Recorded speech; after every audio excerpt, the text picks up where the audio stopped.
महाभारत युद्ध में अर्जुन के महान पराक्रम को देखकर उसी समय अश्वत्थामा रथियों की बहुत बड़ी सेना साथ लेकर जहाँ अर्जुन खड़े थे वहाँ ही सहसा आधम का। उसे आते देख अर्जुन ने एक बार ही उसका बढ़ाव रोक दिया। अश्वत्थामा झल्ला उठा। वो बाणों की मार से श्री कृष्ण और अर्जुन को आच्छादित करने लगा। ये देख अर्जुन ने हंसते हंसते दिव्यास्त्र का प्रयोग किया, किंतु अश्वत्थामा ने उसका निवारण कर दिया। उस समय अर्जुन ने अश्वत्थामा का वध करने के लिए जिस जिस अस्त्र का प्रहार किया उन सब को द्रोण कुमार ने काट डाला। उसने अपने बाणों से दिशाओं तथा उपदिशाओं को ढककर श्री कृष्ण की दाहिनी बाह में 3 बाण मारे। तब अर्जुन ने उसके घोड़ों को घायल करके संग्राम में खून की नदी बहा दी। उन्होंने अश्वत्थामा का धनुष काट डाला। ये देख उसने अर्जुन पर वज्र के समान भयंकर परीख का प्रहार किया, किंतु अर्जुन ने उसे हंसते हंसते काट डाला। अब अश्वत्थामा का क्रोध और बढ़ गया। उसने इंद्रास्त्र का फिर प्रयोग किया, परंतु अर्जुन ने उसे पुनः महेंद्रास्त्र से शांत कर दिया। साथ ही अश्वत्थामा को भी अपने बाणों से ढक दिया। द्रोण कुमार ने अपने सहायकों से उन बाणों को काट गिराया और 100 बाणों से श्री कृष्ण को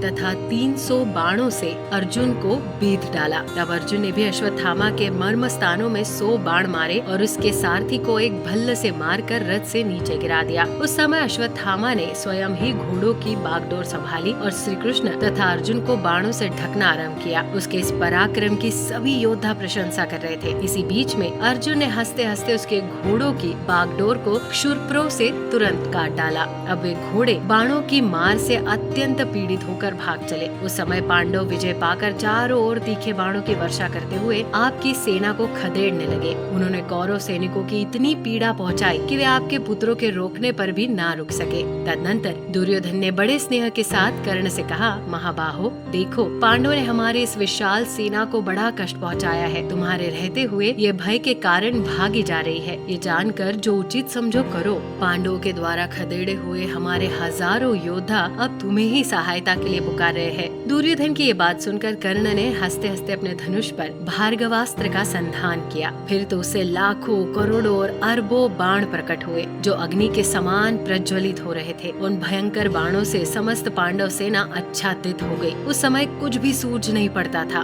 उस युद्ध में भार्गवास्त्र की मार से हजारों हाथी, घोड़े, रथी और पैदल प्राणहीन होकर गिरने लगे। पृथ्वी कांप उठी। पांडवों की संपूर्ण सेना व्याकुल हो गई। कर्ण द्वारा मारे जाते हुए पांचाल और चेदी देशीय योद्धा भय के मारे भागने और चिल्लाने लगे। साथ ही भगवान श्री कृष्ण और अर्जुन की पुकार करने लगे। कर्ण के बाण से मारे जाते हुए संजयों का आर्तनाद सुनकर कुंती नंदन अर्जुन ने भगवान वासुदेव से कहा, महाबाहो श्री कृष्ण, आप इस भार्गवास्त्र के पराक्रम को तो देखिए। युद्ध में किसी तरह भी इसका नाश नहीं किया जा सकता। उधर कर्ण अपने घोड़ों को बढ़ाता हुआ बारंबार मेरी ओर देख रहा है। इस समय उसके सामने से भाग जाना भी मैं ठीक नहीं समझता। श्री कृष्ण ने कहा, पार्थ, कर्ण ने राजा युधिष्ठिर को बहुत घायल कर दिया है। इस समय उनसे मिलकर और धीरज देकर फिर कर्ण का वध करना। ये कहकर जनार्दन युधिष्ठिर से मिलने के लिए आगे बढ़े। उनका उद्देश्य ये था कि जब तक अर्जुन धर्मराज से मिलेंगे तब तक कर्ण युद्ध करते करते खूब थक जाएगा। भगवान की आज्ञा के अनुसार अर्जुन अपने घायल हुए भाइयों को देखने के लिए रथ पर बैठे बैठे चल दिए। चलते चलते उन्होंने अपनी सेना में सब और दृष्टि डाली, परंतु कहीं भी अपने बड़े भाई को नहीं देख पाए। तब वे बड़ी तेजी के साथ भीमसेन के पास पहुंचकर उनसे बोले,